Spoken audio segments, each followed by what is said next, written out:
హావేర్స్ మన భారతదేశంలో డబ్బు అనగానే ఎక్కడ ఉంటుంది? డబ్బు అనగానే ఎక్కడ ఉండేది ఏంటండి? మనుషుల ఇళ్ళలో ఉంటుంది, బ్యాంకుల్లో ఉంటుంది, అదేవిధంగా ఆర్బీఐ దగ్గర ఉంటుంది, ప్రింట్ చేసే చోట ఉంటుంది. ఎక్కడ కావాలంటే అక్కడ డబ్బు ఉంటుంది. షాపులో ఏంటి, మాల్స్లో ఏంటి, ఎక్కడ కావాలంటే అక్కడ డబ్బు ఉంటుంది అని మీరు అనవచ్చు. ఖచ్చితంగా అది నిజమే. డబ్బు అనగానే ఫస్ట్ గుర్తొచ్చేది ఏంటి అని అంటున్నాం, బ్యాంకులు. అయితే ఈ బ్యాంకుల్లో మనం డబ్బును ఏం చేస్తాము? మ్యాక్సిమం డిపాజిట్ చేయడానికి బ్యాంకే ఫస్ట్ ప్రిఫరెన్స్ అనేవి ఇస్తూ ఉంటాం.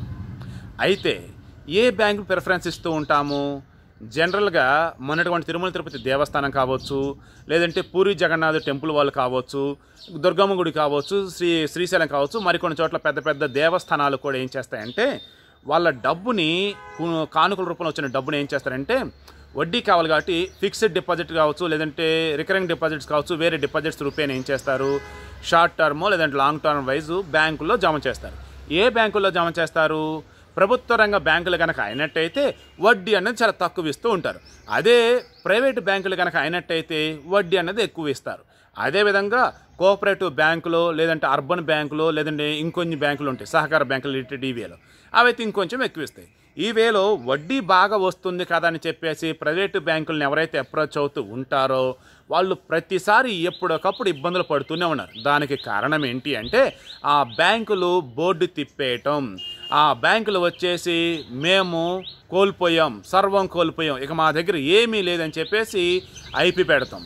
లేదంటే బ్యాంకులు వచ్చేటప్పటికి ఆర్బీఐ దగ్గరికి వెళ్ళి, అయ్యా మా దగ్గర మొత్తం ఎన్పీలే పెరిగిపోయినాయి, అంటే నాన్ పర్ఫార్మింగ్ అసెట్స్ పెరిగిపోయినాయి, మా దగ్గర ఎవరైతే లోన్లు తీసుకున్నారో లోన్లు కట్టకుండా వాళ్ళు ఎగ్గేశారు, ఇంక మా వల్ల కాదయ్యా, డిపాజిట్ దగ్గర మేము డబ్బులు ఇవ్వలేమయ్యా అని చెప్పేసి వాళ్ళు ఆడికి వెళ్ళి అభ్యర్థించడం లైక్ ఈ వేలో జరుగుతుంది. ఈ వేలో వచ్చేసి ఆర్బీఐ ఏం చేసిన, reserve bank of India moratorium విధిస్తూ ఉంటుంది.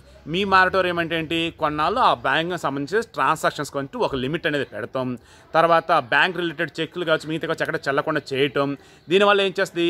అసలు ఆ బ్యాంకులో జరిగిన ఫ్రాడ్ ఏంటి, అసలు తప్పులు ఒప్పులు అసలు ఏమున్నాయి ఏంటి, డిపాజిట్స్ ఎంత, తర్వాత లోన్స్ వచ్చేసి ఎంత ఉన్నాయి, అందులో ఎన్పిఎస్ రికవర్ అయ్యే పాసిబిలిటీ ఉందా లేదా, ఇవన్నీ చేసేసి దాని మీద ఒక కమిటీ వేసేసి దానిలో ఉన్నటువంటి కస్టమర్లని అటు ఏదైనా ప్రభుత్వ రంగ బ్యాంక్కి టర్న్ చేయడం కావచ్చు, లేదంటే ఫైనాన్స్ మినిస్టర్ వాళ్ళు ఎంతకొంది సాయం చేయడం కావచ్చు, ఈ వేలో ఏదో ఒకటి చేస్తుంటారు. ఈ వేలో ఇప్పుడు రీసెంట్గా బయటపడినటువంటిది ఒక భారీ కుంభకోణమనాలో లేదంటే ఒక పెద్ద సంక్షోభనాలో తెలియదు కానీ yes bank.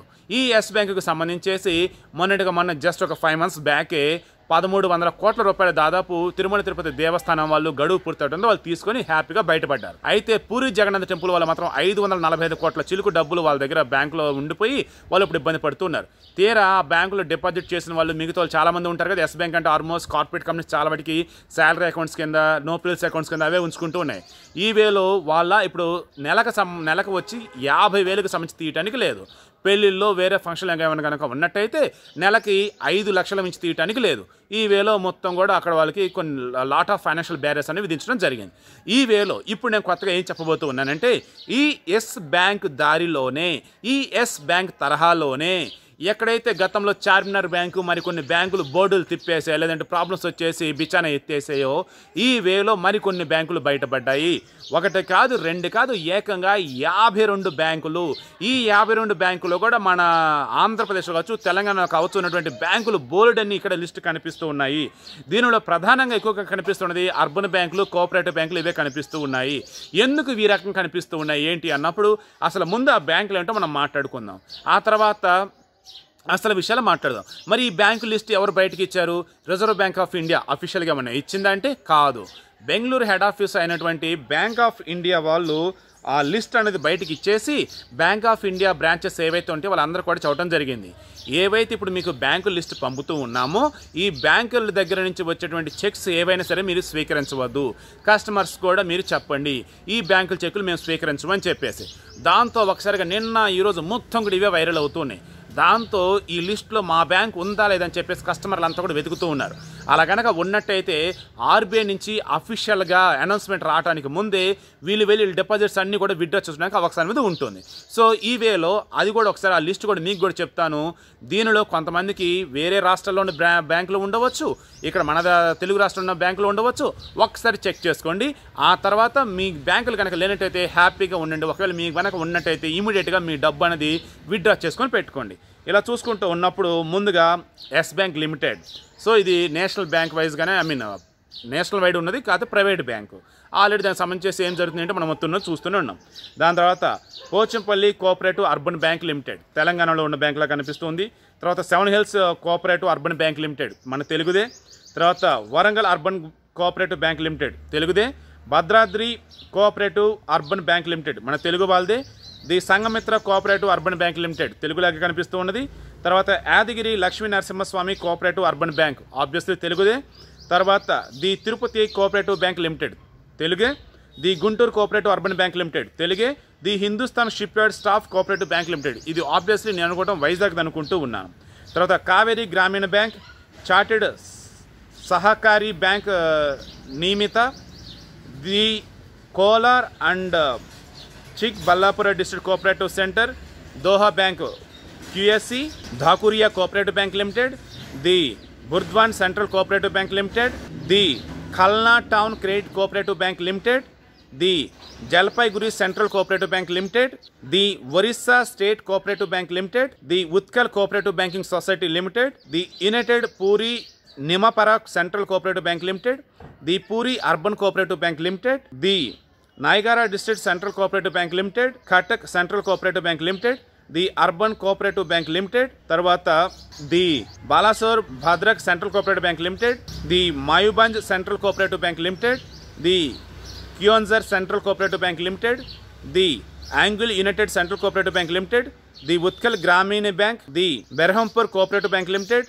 The Berhampur cooperative urban bank limited, the Aska cooperative central bank limited, the Boudh cooperative central bank limited, the Balangir district central cooperative bank limited, the Sambalpur district cooperative bank limited, the Sundargarh district central cooperative bank limited, the urban cooperative bank limited Rourkela, Guwahati cooperative bank, Nagarik Samabai bank limited, Konoklota Mahila urban cooperative bank limited, Arunachal Pradesh rural bank, Arunachal Pradesh state cooperative apex bank limited, the Meghalaya cooperative apex bank limited, Meghalaya rural bank, the Tura urban cooperative bank limited Tura Meghalaya, the Manipur state cooperative bank limited, the Manipur women's cooperative bank limited, Mizoram rural bank, Mizoram cooperative apex bank limited, Mizoram urban cooperative develop bank limited, Nagaland rural bank.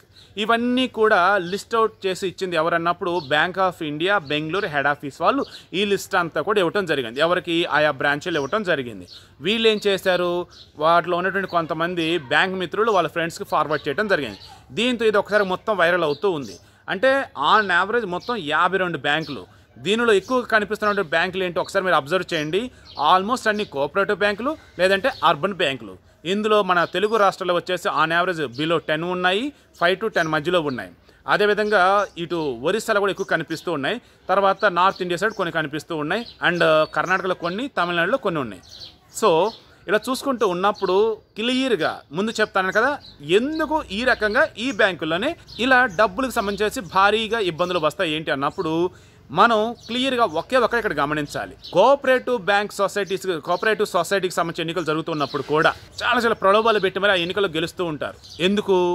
ఇదే ఇక్కడ కీలకమైనటువంటి point. వాళ్ళు ప్రజల సేవ చేయటం ఏమో కానీ వాళ్ళకు ఉన్నటువంటి భూములు తనఖా పెట్టి కావచ్చు, లోన్లు కావచ్చు, వేరే విధంగా ఎక్కువ మొత్తంలో తీసుకొని దాన్ని వాళ్ళ స్వలాభాని కోసం వాడుకుంటూ ఉంటారు. ఆ తర్వాత ఆ బ్యాంకుల నెత్తి మీద వచ్చేసి ఎన్పి అనే పిడుగు అనేది వేస్తారు. దీనితో బ్యాంకులు అనేవి మునిగిపడడం జరుగుతుంది. ఈ వేలో మన భారతదేశంలో ఇలా ప్రైవేట్ బ్యాంకులైనా, ప్రభుత్వ రంగ బ్యాంకులైనా, కోఆపరేటివ్ బ్యాంకులైనా, అర్బన్ బ్యాంకులైనా కొన్ని లక్షల కోట్ల ఎన్పిఎల్ తాలూకు వీటి దగ్గర పేరుకుపోయి ఉన్నాయి.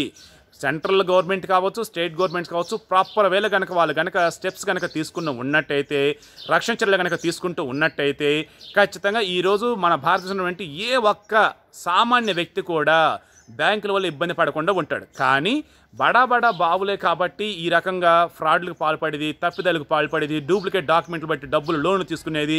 అదేవిధంగా చివరికి మచిలీపట్నంలో కూడా ఓ బ్యాంకులో ఆ బ్యాంకు ఉద్యోగులు కొంతమంది కలిసి డూప్లికేట్ బంగారాన్ని పెట్టి దాదాపు 6 కోట్ల 7 కోట్ల డబ్బు కూడా కాజేశారట. ఇంటర్నల్ ఆడిటింగ్ చేస్తున్నప్పుడు అది కూడా బయటపడింది.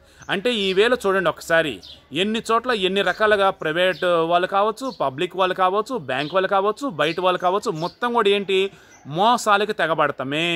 డూప్లికేట్ నగలు పెట్టి ఒరిజినల్ నగలు అని చెప్పేసి డబ్బు తీసుకోవటం, తర్వాత అక్కడ కంపెనీలు ఉండవు ఏముండవు కానీ కంపెనీలు అని చెప్పేసి దొంగ పత్రాలు సృష్టించేసి డబ్బులు తీసుకోవటం, తర్వాత కంపెనీల పేరు మీద లోన్లు తీసుకొని స్వలాభానికి వాడుకొని ఆ తర్వాత కంపెనీలు మూతబడిపోయాయని చెప్పి ఐపీ పెట్టేయటం. ఈ వేళ చూసుకుంటూ ఉన్నప్పుడు లోన్లు ఇచ్చేటప్పుడేమో సామాన్యులకి లేనిపోని 100,000 కొర్రీలు పెడుతూ ఉంటారు. లేదు ఈ ఫైనాన్షియల్ రిలేటెడ్ థింగ్స్ చేసినటువంటి కంపెనీలకు మిగతా వాడికి వచ్చేసి భారీ మొత్తంలో లోన్లు ఇస్తూ ఉంటారు. ఇది కేవలం మన భారతదేశంలో ఉన్నటువంటి బ్యాంకింగ్ వ్యవస్థ ఉన్నటువంటి అతి ప్రధానమైనటువంటి తప్పిదం, లోపం. ఇవి సరిచేస్తే తప్ప సామాన్యుడు బ్యాంకులో దాచుకునే రూపాయికి గ్యారంటీ అనేది ఉండదు. అప్ టు దట్ ఈ రకంగా ఇంకొన్ని బ్యాంకులు మనకి కనిపిస్తూనే ఉంటాయి. బ్యాంకులో డబ్బు దాచుకుంటే మనం భయపడుతూనే ఉంటాం. ఇన్ కేసు దాచుకున్న బ్యాంకులు కూడా ఎంతవరకు సేఫ్టీ అండ్ సెక్యూరిటీ ఉండిద్ది అన్నటువంటి ఒక ఇబ్బంది అనేది మన మైండ్లో తొలుస్తూనే ఉంటుంది. సో కంక్లూజన్ ఒకే ఒక్క మాట, కేవలం కొంతమంది స్వార్థం వల్ల, కొంతమంది కార్పొరేట్ శక్తుల వల్ల, కొంతమంది ఈ కోఆపరేటివ్ బ్యాంకులకు సంబంధించి కోఆపరేటివ్ సొసైటీకి సంబంధించి ఎవరైతే ఉంటారో బడాబాబులు, వారి యొక్క కుటీల బుద్ధుల వల్ల మాత్రమే ఈరోజు బ్యాంకులన్నీ కూడా దివాళీ తీసే స్థాయికి వచ్చాయి. ఈ రకంగా ఇన్ని సమస్యలు ఎదుర్కొంటూ ఉన్నాయి.